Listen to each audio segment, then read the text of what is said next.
Okay, so this is classwork 18, starting with the first problem. So it's asking us to write it in a single logarithm form. So let's start by looking at our rules. So the first rule I want to incorporate is the power rule. And that means that every value that is in front of my log in my problem is going to want to go into the exponential position. So we're going to write that. So now I'm going to write it in the exponential form. 2.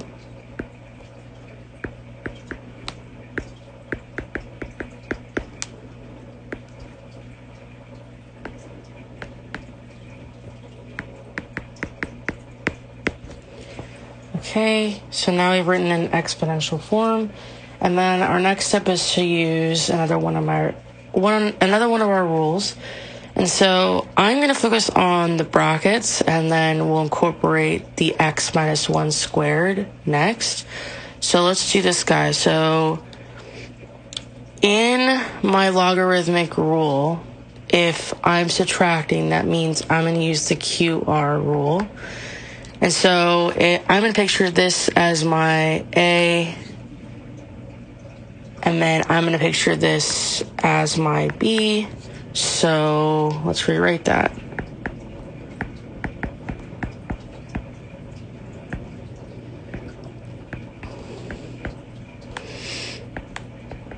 So the A will go on the top,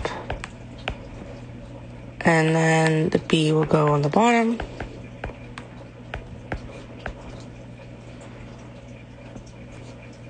Okay. And now, again, I have subtraction, so that means I have to use the QR rule again. And so that means that this will be A, and all of this will be B. So log of my top part, which is A, over my x plus 1 cubed and x plus 2 squared. And now it looks atrocious. And we need to simplify this. So what we can do is I want to do the reciprocal. And what does that mean we're going to do? That means I'm going to take all this from the bottom and I'm going to flip it. And then we're going to set my x minus 1 squared over 1. So what does that look like? Okay, it's going to look like this. And they're going to multiply. So over 1. And then reciprocal. So that means now my x plus 2 squared is going to be on the top. And then our x plus 1 cubed will be on the bottom. Okay, and now we can just do the multiplication, and it will look like this.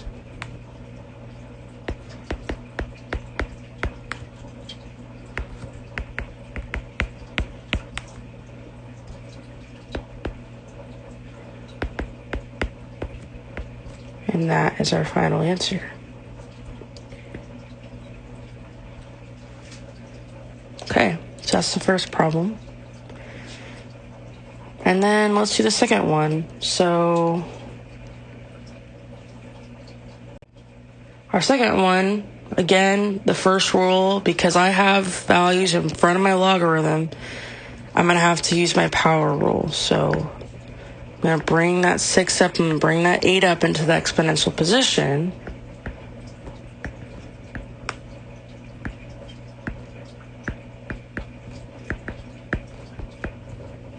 And remember that negative stays there. The exponent's not going to take that negative. Okay, so like I showed you in class, we want to make sure that they have all the same bases. And we're already on the right track with that. So I can see I have a 2 here, a 2 here, but I want to change the 1 and the 64 to the same thing. So I know that We're trying to find what 2 to what power will give me 64. And I know that's 6. But again, because we have a fraction, technically it could be written like this, but because I want to put it the same way as 2 to the 6 and 2 to the 8th, I'm going to write this as 2 to the minus 6 because we have a fraction. That's going back to chapter 3 material. Now, we have everything in the right form, and then we can start to simplify.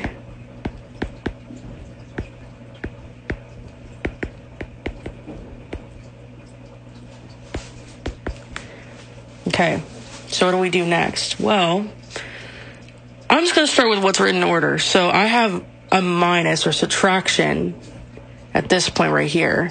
So what I'm going to do is I am going to do our quotient rule, and that means division under the same logarithm. So 4, 2 to the 6, and 2 to the 8th.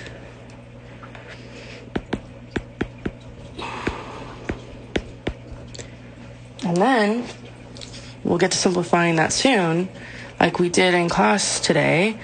When we have addition, that means I have to use the product rule because I'm adding. That means we're going to multiply. So log base 4 of 2 to the 6 over 2 to the 8. And now I'm just going to multiply that value on top, minus 6. Okay. So now we're going to use our two rules. So again, if we have multiplication, what's going to happen is we're going to add. And then if we have division, we're going to divide. So let's do the top part first. I'm going to do the top part, which I'm referring to as this. And since I have multiplication, I'm going to add those together. So log base 4 of 6 plus minus 6.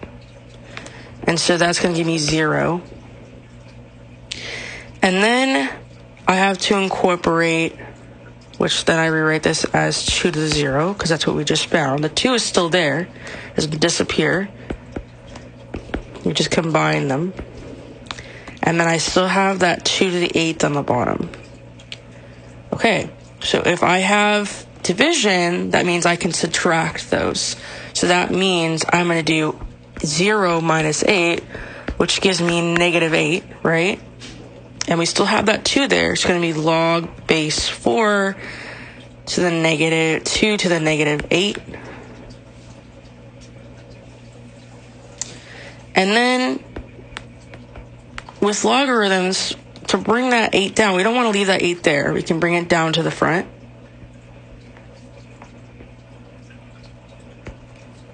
And so I can rewrite this as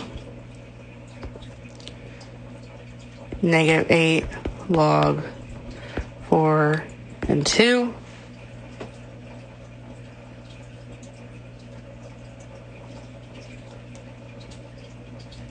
And then you could put this in your calculator and you'll find that gives you negative 4.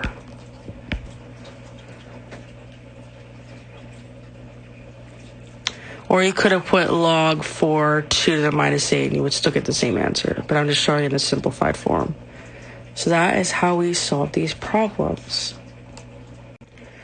And I also want to make a note. So if we look in the first problem at this is correct.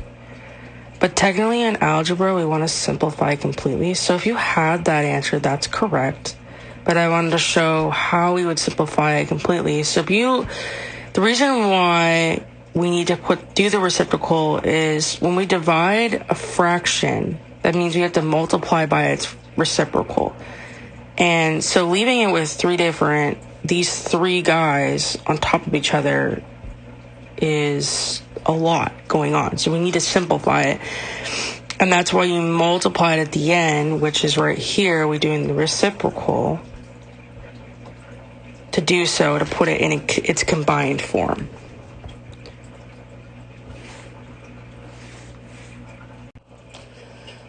So, in short, when a fraction is divided by another fraction in algebra, we have to multiply it by its reciprocal.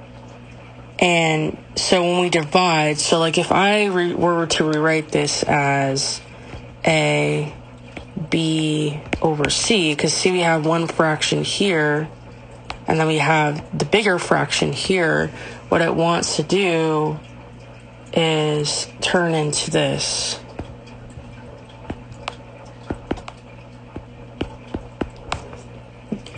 And that's how we can simplify.